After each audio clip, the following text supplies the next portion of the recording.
ថាមពលចងចាំគឺមានសារៈសំខាន់ខ្លាំងណាស់សម្រាប់ការរៀនសូត្រនិងជីវិតប្រចាំថ្ងៃអ្នកអាចបង្កើនការចងចាំរបស់អ្នកដោយការអនុវត្តទម្លាប់ល្អៗទី1អ្នកគួរតែគេងឲ្យបានគ្រប់គ្រាន់ពីព្រោះខួរក្បាលរបស់អ្នកត្រូវការសម្រាកដើម្បីរក្សាទុកព័ត៌មានទី2ការអាននិងការរៀនអ្វីថ្មីៗជាប្រចាំធ្វើឲ្យចិត្តគំនិតមានភាពសកម្មការសរសេរកត់ចំណាំនិងការនិយាយឡើងវិញនៅព័ត៌មានក៏ជួយអ្នកឲ្យចងចាំបានកាន់តែប្រសើរផងដែរ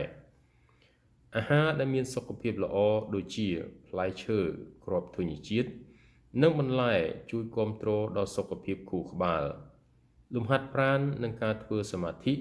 ធ្វើឲ្យប្រសើរឡើងនៅការប្រមូលនិងការផ្ដោតអារម្មណ៍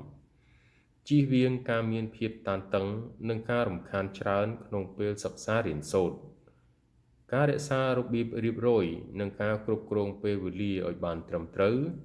ក៏ជួយពង្រឹងការចងចាំបានល្អផងដែរជាមួយនឹងការអនុវត្តប្រចាំថ្ងៃនិងរបៀបរស់នៅដែលមានសុខភាពល្អ